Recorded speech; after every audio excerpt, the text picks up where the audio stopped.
this story is I definitely get the eerie vibes and a lot of layers happening here. The fact that this person hopped into bed, like, ugh, I feel it's so invasive. So one, I'm curious as to who it was, and I can only imagine how much they want to know who and what that was. So, but yeah, can't wait to see what Maryam picks up. This happened when my close family visited the house of my grandmother's sister. The house was infamous for its eerie stories, like how, at midnight, music would start playing out of nowhere, continuing until someone physically went downstairs to turn it off. I didn't want to go, but staying home alone also wasn't an option. So with a knot in my stomach, I decided to go.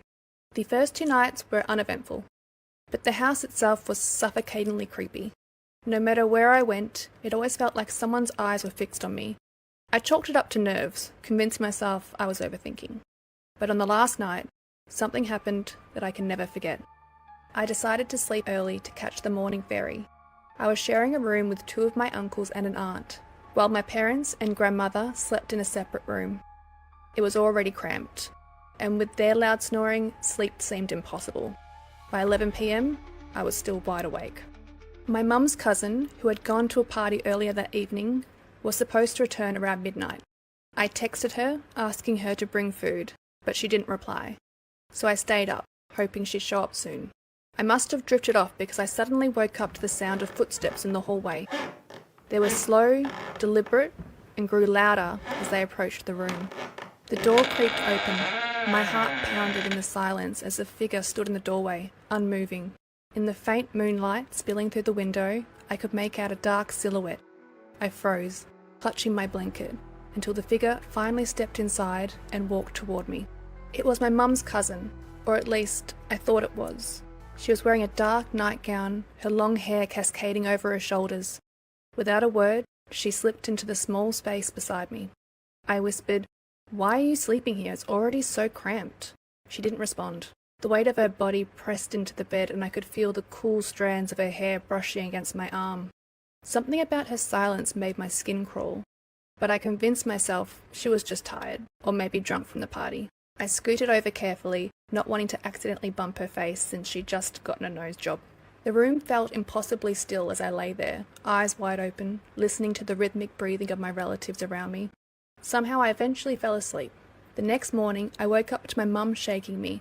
"Breakfast is ready, get up, we need to pack." At the dining table, I saw my mum's cousin and couldn't resist teasing her. "Next time, if you're going to cram into the room, at least bring food. You know how hungry I was last night." She frowned, looking genuinely confused. "What are you talking about? I blacked out at the party and didn't even get home until this morning." I stared at her, trying to process her words.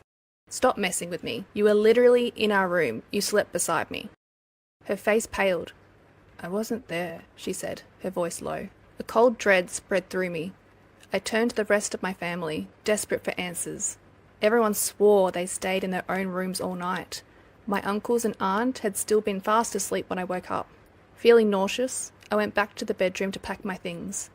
The bed looked exactly as we'd left it, except for one thing. On the pillow where she had slept was a single strand of long black hair. No one else in the house had long hair. To this day, I still have no idea of who or what slept beside me that night. I feel like there's a little bit going on here. So there's 2 things going on in this home. One is there's a masculine energy in that home that feels like someone who was like a farm worker, worked outside. I feel like almost like a lumberjack vibe of cutting down trees, that type of thing. So this dark, I say dark, but not meaning dark as in scary, but this energy shows itself as darker and lives still in that home and doesn't. So that's the creepy vibe they're probably picking up on, that they've always kind of felt that eerie. That's the energy of this man. Yes. When we're first learning and experiencing energy that doesn't have a physical body, it will feel cold. It will feel eerie because it's strange and new for us, but it doesn't always mean that it's dark and bad. Now, sometimes it does. As we hone the skill set, we can get better at understanding when it's bad, bad meaning there to bother us. But this energy lives there because this man took care of this home and lived in this home and took care of the farmland around it, or it may not be farmland now, but it was. And so this person, I see him like moving around the home as if he were making himself dinner and cleaning and doing that type of thing. And so this is the energy where you guys may be feeling movement, a presence, doors opening, doors closing. You feel a cool air brush past you, that type of thing. That's this gentleman. Is he aware that they're there, or that he's passed, or he's just doing his own thing in his own space? That's a good question. Is he aware? I don't feel him being concerned with the other people in the home. I don't feel him caring, acknowledging, or being concerned in any way. Whenever in the house, they feel a constant watching and a fixed gaze, I believe. So that's not this gentleman. He's doing his own thing.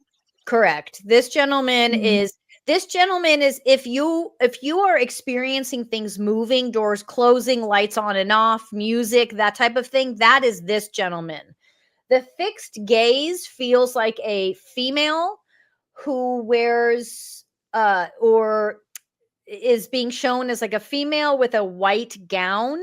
I feel like this is the presence that walked into the bedroom. This female is who watches and is very aware of who's in the home, who's coming, who's going, will interact in a way that might make humans that are in body feel uncomfortable. I feel like boundaries for her is not something she's good at.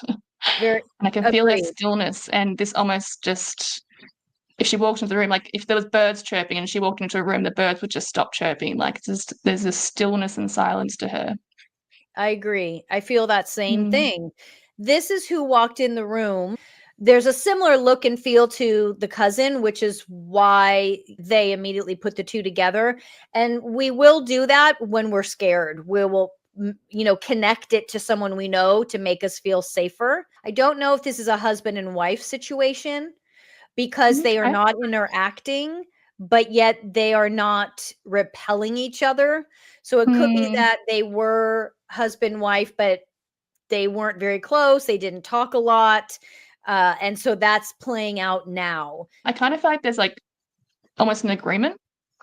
They don't think they knew each other in life, but as time's gone on, there's an agreement of how they function in the household together. That's kind of what I got. Yeah, I could see that. Yeah, for sure. I could feel that too. Like, you don't bother me, I won't bother you.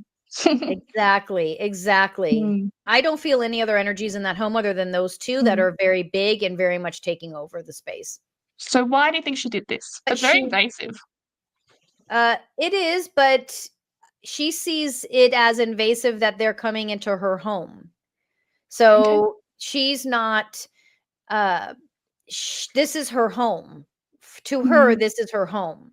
So she's going to continue to behave as if it's her home. And if others around feel like it's invasive, that's on them. And she picked this person because they were still awake and could... She didn't pick anyone. She's just living her... I was going to say living her life. She's just...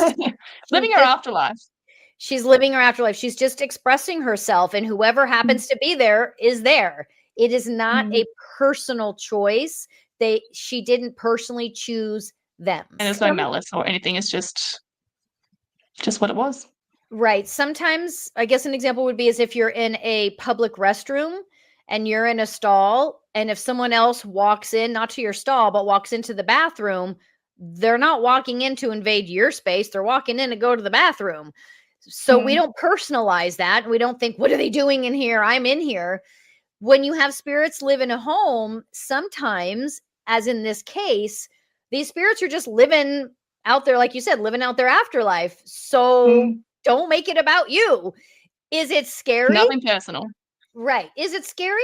Yes. If I were to have that experience, there would be a sense of, I'm going to first remove myself, and then I'm going to figure out what's going on. I relate. I get it. I'm not saying don't be scared. That's an odd sensation. But you are welcome to remove yourself and then say, what do I want to do with this? And it's also reassuring to the family, because I'm not sure if they still live there, that, while they do feel creepy, it's it's nothing malice, there's nothing bad there. It's just these energies that they are co-living with. For those that are having these experiences, maybe let's reword creepy, scary. Now, Unknown. it is going to feel cold because they don't have a body, and the body is what warms us up, right? So the coldness isn't oh crap, what is that? The coldness is, oh, there's a being here that doesn't have a body. Again, I'm not saying don't be scared, because everyone's knee-jerk responses, what was that, right? Again, another example would be is if you're sitting in your home minding your own business and your neighbor just waltzes in, doesn't knock, doesn't call, doesn't do anything, just walks right in, and you're like, what are you doing? Bed with you. Right? And Yeah. so this is the same thing that we can feel with spirits that live in homes. Mm. Why we feel invaded, why we feel like a boundary needs to be set, because boundaries with your neighbor, if your neighbor's doing that, you need to set a boundary with your neighbor. With a spirit, you set a boundary if that spirit is acknowledging and aware and conscious that you're there. Sometimes they are Which not. I think this woman is, like you said. Because it takes a lot of energy and power for them to be so physically 3D, and for them to feel the bed and then lying down. Like, that takes a lot of energy for a spirit to do that, doesn't it? Everyone has kind of their own view and opinions on this. So let me answer that from an intuitive place. Mm-hmm. So it's more about the dimension that the spirit is on. So when a spirit first leaves body, sometimes they will stay very, very close to earth to assist those that are mourning. Now, sometimes spirits will never continue over. They're angry, they're frustrated, they're not wanting to, they're scared. There's all these things, right? But most of us, to reassure those that are listening, most of us, when we pass, we will understand that we may stay for our loved ones, and then we will proceed on, okay? So for those that get kind of quote unquote stuck, which is what a lot of people call it, it's a choice to be in a dimension closer to earth. Does it take more energy? Not necessarily, no. It's a choice to be in a dimension that is closer to earth rather than proceed on and continue with your incarnation. So I have never felt that it's a lot of energy for a spirit to do this stuff, as much as it's the choice to stay. Like, if earth is here, they're right here, or they're right here. Spirit had, crossed over and come back to visit, it'd be a lot harder for them to do this. But because she was already on a dimension that was so close, it wasn't very difficult. So that's a good question. So let me just answer it based off of this being in particular, because remember, the universe is massive and our ability to move through it is massive beyond our comprehension. So there's not one fast, stead rule. So in this situation, this spirit never fully crossed over. This spirit died and stayed for some reason. She feels nervous. She feels scared. She feels fearful of anything that's not familiar to her. And so that's why she is why she chose to stay so close to I think she enjoys the family being there. And that's why she watches. Maybe it's something she didn't have in life, and she finds comfort in their family unit. And maybe possibly learning whatever lessons she needs to before crossing over, or what a family looks like. And I'm getting chills now. The watching doesn't come from malice, it comes from almost a longing of, I wish I had that. Yeah, I could feel that too. I love that. Really good story. Thank you so much for the poster, for letting us read that. Yeah, hopefully I get some comfort and some answers from it.